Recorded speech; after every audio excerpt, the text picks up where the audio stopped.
भी आदरणीय मुख्यमंत्रीगण, केंद्र में मंत्रिपरिषद के मेरे साथी, गवर्नर्स, लेफ्टिनेंट गवर्नर्स, आप सबको नमस्कार। अनलॉक 1 को 2 सप्ताह हो रहे हैं। इस दौरान जो अनुभव आए हैं उसकी समीक्षा, उन पर चर्चा हमें आगे के लिए बहुत उपयोगी हो सकती है। आज की इस चर्चा में मुझे भी आपसे काफी कुछ जानने का अवसर मिलेगा। ग्राउंड रियलिटी क्या है उसको समझने का अवसर मिलेगा। आज की चर्चा के निकले पॉइंट्स, आपके सुझाव देश को आगे की रणनीति बनाने में अवश्य मदद करेंगी। साथियों, किसी भी संकट से निपटने के लिए टाइमिंग का बहुत महत्व होता है। सही समय पर लिए गए फैसलों ने देश में कोरोना संक्रमण को नियंत्रित करने में बहुत मदद की है। भविष्य में जब कभी भारत की कोरोना के खिलाफ लड़ाई का अध्ययन होगा तो ये दौर इसलिए भी याद किया जाएगा कि कैसे इस दौरान हमने साथ मिलकर के काम किया, कोऑपरेटिव फेडरलिज्म का सर्वोत्तम उदाहरण प्रस्तुत किया। साथियों, जब कोरोना दुनिया के अनेक देशों में चर्चा का विषय भी नहीं बना था, तब भारत ने इससे निपटने के लिए तैयारियां शुरू कर दी थी, फैसले लेने शुरू कर दिए थे। हमने एक एक भारतीय की जिंदगी को बचाने के लिए दिन रात मेहनत की। बीते हफ्तों में हजारों की संख्या में हमारे भारतीय भाई बहन विदेश से अपने वतन वापस लौटे हैं। बीते हफ्तों में लाखों की संख्या में प्रवासी श्रमिक अपने अपने गांव पहुंचे हैं। रेल, रोड, एयर, सी, थोड़ा देखिए, सारे मार्ग करीब करीब अब खुल चुके हैं। लेकिन इसके बावजूद, हमारी इतनी जनसंख्या होने के बावजूद भारत में कोरोना संक्रमण उस जैसा विनाशकारी प्रभाव नहीं दिखा पाया जो दुनिया के और देशों में कोरोना ने आफत पैदा की है। दुनिया के बड़े बड़े एक्सपर्ट्स, हेल्थ के जानकार, लॉकडाउन और भारत के लोगों द्वारा दिखाए गए अनुशासन की आज भारी चर्चा हो रही है। आज भारत में रिकवरी रेट 50% से ऊपर चला गया है। आज भारत दुनिया के उन देशों में अग्रणी है जहां कोरोना संक्रमित मरीजों का जीवन बच रहा है। कोरोना से किसी की भी मृत्यु दुखद है। हमारे लिए किसी एक भारतीय की भी मृत्यु असहज करने देने वाली है। लेकिन ये भी सच है कि आज भारत दुनिया के उन देशों में है जहां कोरोना की वजह से सबसे कम मृत्यु हो रही है। अब अनेक राज्यों के अनुभव आज आत्मविश्वास जगाते हैं कि भारत कोरोना के इस संकट में अपने नुकसान को सीमित करते हुए आगे बढ़ सकता है। अपनी अर्थव्यवस्था को तेजी से संभाल सकता है। साथियों, बीते 2 हफ्ते के अनलॉक 1 ने हमें एक बड़ा सबक ये भी दिया है कि अगर हम नियमों का पालन करते रहें, सारे दिशा निर्देशों को मानते रहे, तो कोरोना संकट से भारत को कम से कम नुकसान होगा। इसलिए मास्क या फेस कवर, उस पर बहुत ज्यादा जोर देना अनिवार्य है, आवश्यक है। बिना मास्क या फेस कवर के घर से बाहर निकलने की अभी कल्पना करना भी सही नहीं है। ये जितना खुद उस व्यक्ति के लिए खतरनाक है, उतना ही उसके आसपास के लोगों के लिए भी।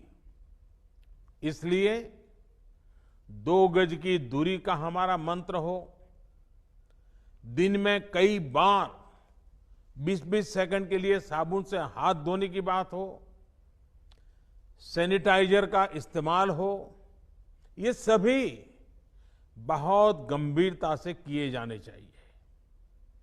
खुद की सुरक्षा के लिए, परिवार की सुरक्षा के लिए, विशेषकर घर के बच्चों और बुजुर्गों की सुरक्षा के लिए ये बहुत जरूरी है। अब तक लगभग सारे ऑफिसेस खुल चुके हैं। प्राइवेट सेक्टर में भी लोग ऑफिस जाने लगे हैं। बाजारों में, सड़कों पर भीड़ बढ़ने लगी है। तो ये सारे उपाय ही कोरोना को तेजी से फैलने से रोकने में मददगार होंगे। थोड़ी सी भी लापरवाही, थोड़ी सी भी ढिलाई, अनुशासन में कमी कोरोना के खिलाफ हम सभी की लड़ाई को कमजोर करेगा। और इतने दिनों की जो तपस्या है, उस पर पानी फिर जाएगा। हमें इस बात का हमेशा ध्यान रखना है कि हम कोरोना को जितना रोक पाएंगे, उसका बढ़ना जितना रोक पाएंगे, उतना ही हमारी अर्थव्यवस्था खुलेगी, हमारे दफ्तर खुलेंगे, मार्केट खुलेंगे, ट्रांसपोर्ट के साधन खुलेंगे और उतने ही रोजगार के नए अवसर भी बनेंगे। साथियों, आने वाले दिनों में अलग अलग राज्यों में इकोनॉमिक एक्टिविटी का जिस तरह विस्तार होगा, उससे मिले अनुभव दूसरे राज्यों को भी बहुत लाभ पहुंचाएंगे। बीते कुछ हफ्तों के प्रयासों से हमारी अर्थव्यवस्था में ग्रीन शूट्स दिखने लगे हैं। पावर कंजम्पशन जो पहले घटता जा रहा था, वो अब बढ़ना शुरू हुआ है। इस साल मई में फर्टिलाइजर की सेल बीते साल मई की अपेक्षा 2 गुनी हुई है। इस बार खरीफ की बुआई बीते साल की अपेक्षा करीब 12-13% ज्यादा हुई है। 2 व्हीलर्स का प्रोडक्शन लॉकडाउन से पहले के स्तर का करीब करीब 70% तक पहुंच चुका है। रिटेल में डिजिटल पेमेंट भी लॉकडाउन से पहले की स्थिति में पहुंच चुका है। इतना ही नहीं, मई में टोल कलेक्शन में बढ़ोतरी होना इकोनॉमिक एक्टिविटी में वृद्धि को दिखाता है। लगातार 3 महीने तक एक्सपोर्ट में कमी के बाद जून में एक्सपोर्ट फिर से बाउंस बैक करके पिछले साल के प्री कोविड पीरियड में पहुंच गया है। ये तमाम संकेत है जो हमें प्रोत्साहित कर रहे हैं, आगे बढ़ने के लिए प्रेरित कर रहे हैं। साथियों, आप में से अधिकतर राज्यों में एग्रीकल्चर, हॉर्टिकल्चर, फिशरीज और एमएसएमईज का हिस्सा बहुत बड़ा है। आत्मनिर्भर भारत अभियान के तहत बीते कुछ दिनों से इन तमाम सेक्टर्स के लिए अनेक प्रावधान किए गए हैं। एमएसएमईज को सपोर्ट करने के लिए अनेक फैसले हाल में लिए गए हैं। समयबद्ध तरीके से एमएसएमईज को बैंक से क्रेडिट दिलाने का प्रयास हो रहा है। 100 करोड़ रुपए तक के टर्नओवर वाले उद्योगों को 20% अतिरिक्त क्रेडिट के ऑटोमेटिक इंक्रीज का लाभ दिया गया है।